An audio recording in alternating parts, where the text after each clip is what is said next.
Okay, in the next episode of Denim and Leather podcast, we have Bella Perron, a monster player on the guitar, maestro, virtuoso. I don't know what to say for a guitarist of this range.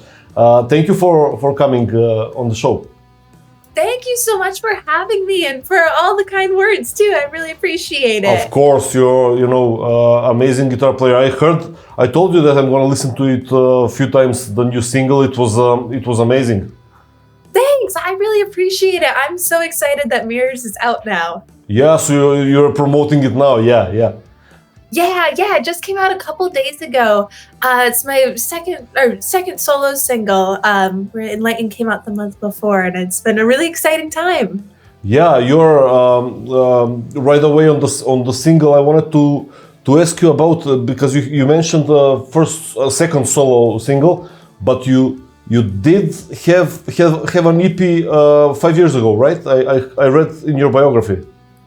Yeah, it's funny. I should say, so my recent solo singles, I first did, my very first recording project was an instrumental EP when I was 17, and that was such an amazing learning experience of my first time, really taking all these songs I'd written and getting them across the finish line.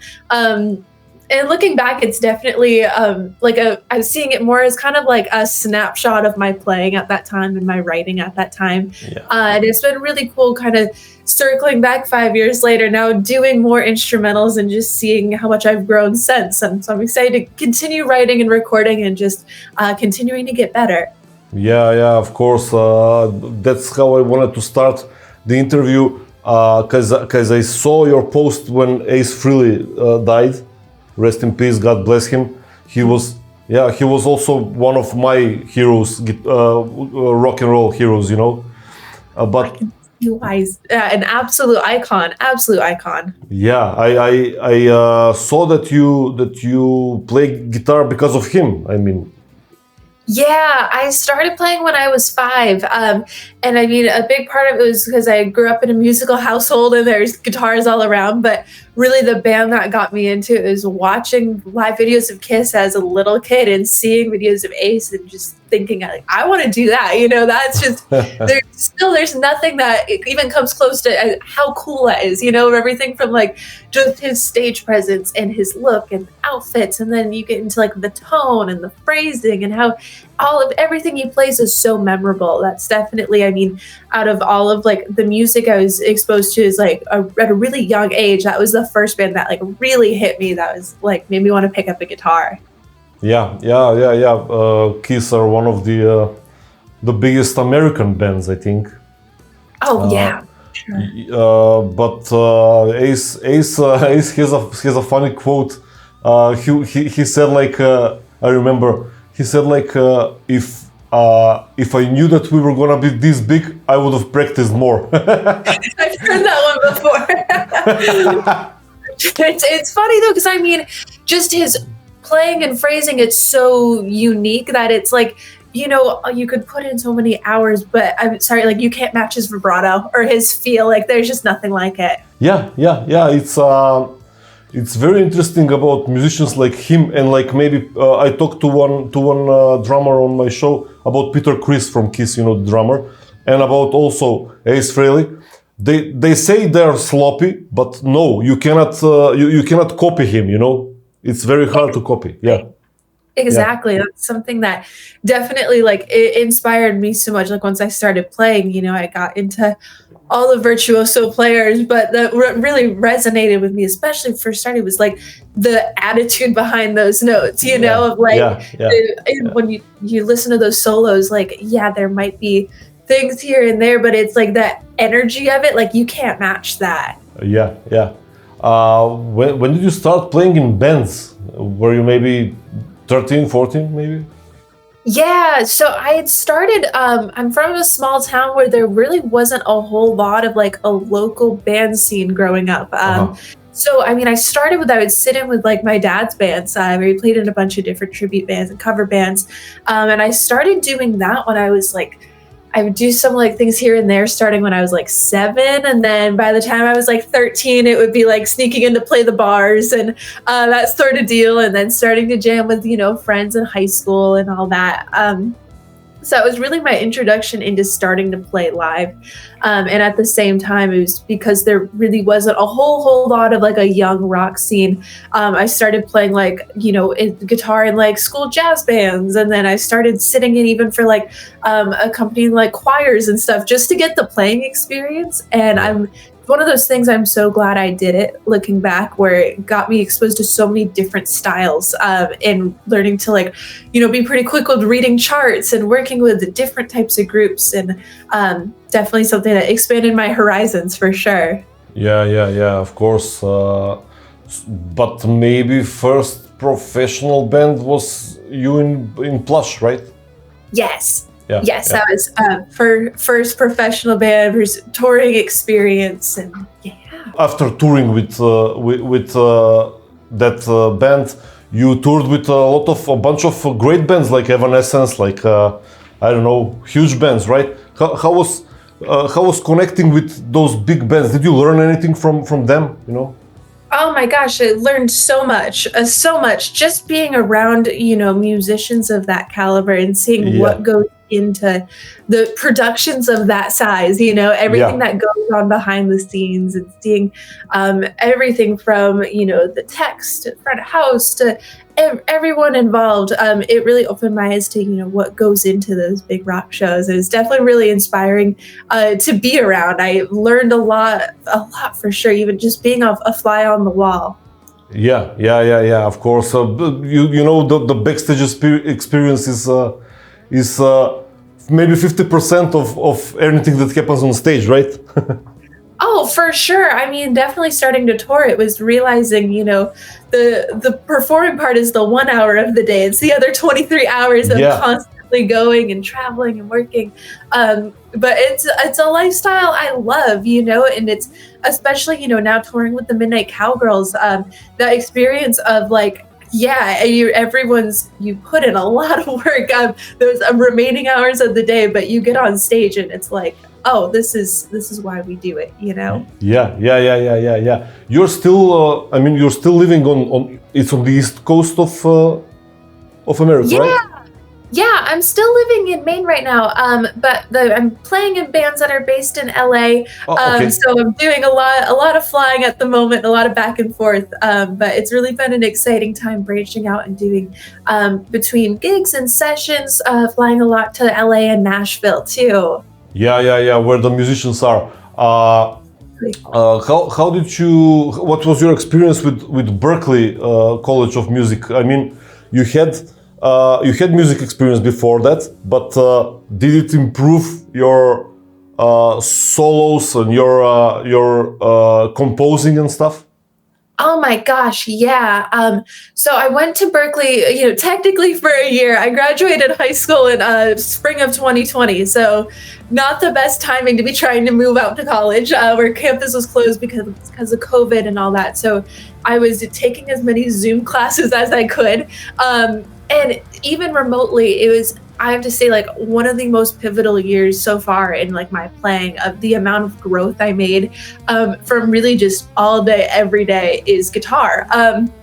I grew so much as not just a player, but also as just appreciating so many different styles and things that go into arranging and harmony. So I really fell in love with that side of the composing as well. And definitely between that and studying with Scott to really taking, all the private lessons, as I saw my playing, go from here to here, of now studying a bunch of different styles and really just playing the guitar all day, every day. Yeah. Did it got you into the different genres and different style, like for example, prog rock or prog metal that you want to do maybe in the future, more and more, Yeah, and if anything too, it was especially growing up, I listened to, under that rock and metal umbrella, pretty much all of the subgenres, but really diving into different things too, looking at jazz charts, or I started reading Bach violin sonatas on guitar and figuring out, it was funny because that's when I really got into understanding like arpeggio runs and all that. Whereas like, yeah, I had like the Joe Stump book, I'd be working on at the same time, but seeing how that same like theory and those same concepts were applied across classical and metal and jazz and fusion and all, how it all kind of blends together. It's definitely been a huge like inspiration when I am writing, of like taking from all these different ideas of things I've been, had the opportunity to study over the years. Yeah, very, very interesting for me. That's why I ask you, because you are going from, for example, playing with the rockabilly legend Slim Jim, right? Yes. Into prog rock, it's a very, very big variety of musicianship in your character, Thank you. I appreciate that. And it's definitely something too of like having the opportunity to continue growing and to continue pushing that envelope of, for me, rockabilly was new to me. Of course, it was some like, I love listening to the Stray Cats and like, I always looked up to Brian Setzer's playing. But when I started really getting in there, learning like the nuances and all that, I had a moment of like, oh, I am in over my head. How am I going to do this? But definitely just putting the time in. It's crazy how it's just another experience that totally expands kind of your perspective on phrasing and chord structure and voicings. And it's funny enough too, like after really focusing on learning the stuff for like playing the rockabilly shows, going into something like playing metal licks, I notice all of a sudden like my right hand is tighter from doing all of like the up tempo like rockabilly stuff, which is something that's really kind of exciting to see how like really throwing yourself into one genre, you start to notice improvements in other areas too. Yeah. Because maybe in the more simpler styles like rockabilly or like AC/DC or like whatever, they know how to make arrangement and how to make a good song, Oh my gosh, yeah, and it's same idea of regardless of the style, it's like the feel that goes into it and the attitude, because it's like you can hit the right notes, but it's how you play them. I think that's like a Miles Davis quote, and that's definitely the biggest thing I've really learned within the past years, like how I can like get the patterns under my fingers, but then how do I play it like I mean it? So that's been a really exciting thing to dive into for something like rockabilly, where it's so different for me. Yeah. So when did you decide to do a solo album that you're preparing now and to go single by single? Was the first single the Phantom of the Opera, or that was another thing? Yeah, that was a collaboration I did a couple years ago with Diego Vargas. Absolutely incredible player, incredible friend, and it was such a fun project of going into like the metal side of things. Really pushed me with like doing like all the sweep picking harmonies. It was a workout, but it was a fun one to record. So it was, pretty much after recording my instrumentals back in 2020, 2019, 2020, I knew it was something I wanted to revisit, and I had written a bunch as like, honestly, just as an outlet, being creative, kind of like a journal of like really not intending for it to come out at all, just a project to have for fun. And all these demos kind of keep stacking up in my computer, and I'm like, I should do something with this at some point. And it became this thing that kind of keeps building, and it became an opportunity to work with like just incredible session players. And I've really been enjoying taking the process like song by song, really following it through start to finish, like working with different teams and each kind of song taking on a life of its own. So that's definitely, as this album's starting to shape up, it's been a combination of that and then collaborating with amazing players like Jenny Luke. We just put out an instrumental in August too, called Empress in Overdrive. So it's been a lot of just really taking this, writing and recording this album as an opportunity to explore and continue pushing myself as a musician. I saw that you're enjoying in the studio on the last video, the last single, Mirrors. So you plan to go video by video, single by single until the full album, or you're planning to release it before that? I'm planning at the moment probably another single before the full album, but it's definitely all shaping together. And ideally, if I can do a video for each song, where each song is its own Yeah. sort of different feel, that's definitely the idea of really taking this time to take my time and be really creative with it and explore all these different kind of crazy ideas that pop into mind. So that's that it's funny. It's still kind of in the air of like it's gonna be a full album. In the process of recording the rest right now. But yeah, most likely a video for every song. That's the goal. So you're old school because you like albums. I see young people like you, for example, they don't bother to release album. They just drop songs on Spotify, you know? Yeah, and it's definitely one of those things like where you have to kind of cater to like the digital structure of releasing music now. And it is a really cool way to be able to put out things out single by single instead of you have to wait years to get, the next album or the next piece of music. But I definitely am a bit old school in the sense that like I like having the tangible record. I like seeing how all the songs fit together and it kind of takes you on a ride. Whether it's a concept album or not, it's like a really cool kind of snapshot of the artist at that point. So that's what I've had in mind of like doing a full album for instrumentals. And that's why, taking it single by single and starting out with the each individual release, but it's all kind of building into an album. Yeah, I see that you have a lot of views and comments and a lot of support for your last single. So I think you're gonna do well in the digital world, you know. Thank you. I really appreciate it, and I am absolutely blown away by the response. I mean, especially putting out first solo songs and it's instrumental.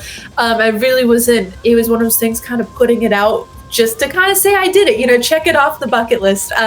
And seeing the amount of, views and just positive feedback and just the response, it's absolutely humbling, and I'm very, very thankful. I saw fans, some of the fans that are commenting that it's like Stevie Vai, it's like Joe Satriani. To me, it's not. Maybe you have something, like an inspiration, but you have different color, different arrangement.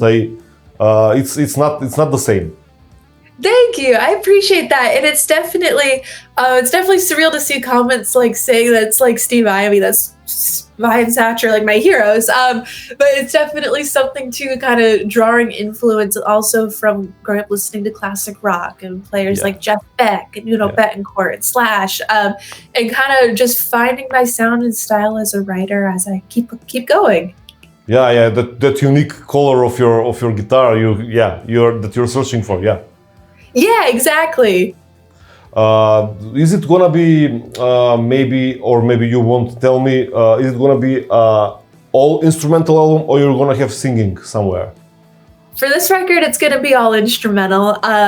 Definitely, who knows what the next record will hold, but for right now, it's when I started thinking about doing, going all in on a solo record, I'm like, I want to do something, like I think of as a kid listening to Surfing with the Alien for the first time, or Passion and Warfare, and just that journey, or Blow by Blow at Jeff Beck, of, not a word is said that whole record, and you're just taken on a ride. I'm like, if I can do something like that with my writing, especially for the first record, that's the vision.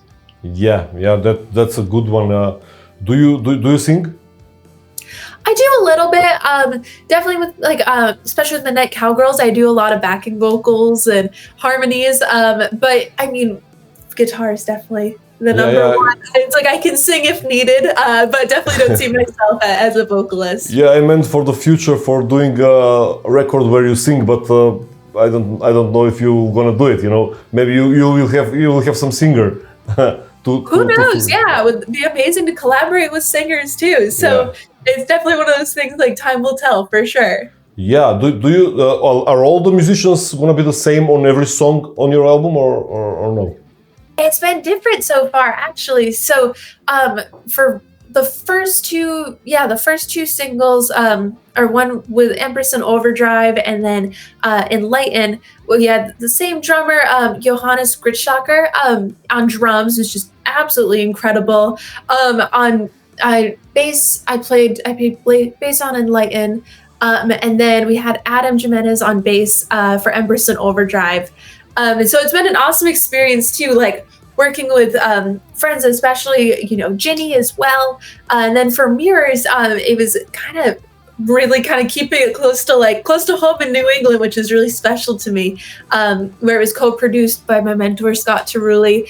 And we had Kevin Figueredo from Extreme on drums and Tom Appleman on bass. So that was a really, really special session. Getting to track in a live room as a trio with players that I'm a huge fan of was definitely a surreal experience. Wow, but so that means that you're not recording the whole album from once. You go from studio to studio maybe, or Yeah. So far, the album's about halfway done, and it's been a studio to studio kind of. There's definitely figuring out the finishing out the rest of the record of kind of. Everything's written. It's just deciding where we're recording the rest of it. But yeah, it's again taking it as an opportunity to just branch out and work in different studios and work with different players and continuing learning as I go through the process. Wow, amazing! Because as songs go by and as years go by, you're playing with even bigger and bigger legends, that you said now. Thank you. Yeah, it's been an absolute honor to just have the opportunity to play with such incredible players. I feel every session or gig and rehearsal, it's there's always something important to learn from it, and that pushes me. Are you planning to put on a band after the album is released and to tour maybe? Yeah, that's definitely a goal for 2026. Definitely more is in the works, and I'm excited to share more soon. Wow. Okay, so bigger band and maybe touring only America or maybe the world. I don't know. Starting with the States, and we'll go from there. I think it's definitely an exciting time of navigating as a new instrumental record in the works and sorting out instrumental shows in a band. It's a very exciting project to be diving into, and I'm excited to be very transparent while I'm on the ride and figuring all of this out on this journey. But I'm very excited to be playing this stuff live soon. Great, because we want to for sure see you in Europe, Oh, thank you. That would be an absolute dream. It's absolutely incredible. By the way, I wanted to ask you from the start, Bella Perron sounds European to me. Are you maybe from, have roots in Europe or? I think so. I mean, my family's kind of traced back to Italian heritage and French and Canadian too. So a little bit. I wanted to mention that it sounds Italian and French, Exactly. The name and the last name, yeah. Okay. Thank you for being a guest on my show. And I hope to see you again when your next album is when your album is out, and we're gonna talk again. So thank you and wish you all the best in the future with the album and playing. Thank you so much, and thank you for having me. It was great chatting with you. Of course, I always wanna talk to great guitar players. I have a bunch of guitar players that I had on the show. A lot of great guitar players like Joel Hoekstra, Jen Majura, a lot of good ones. Oh, no way. That's awesome. Well, I'm honored to be in such great company. Thank you.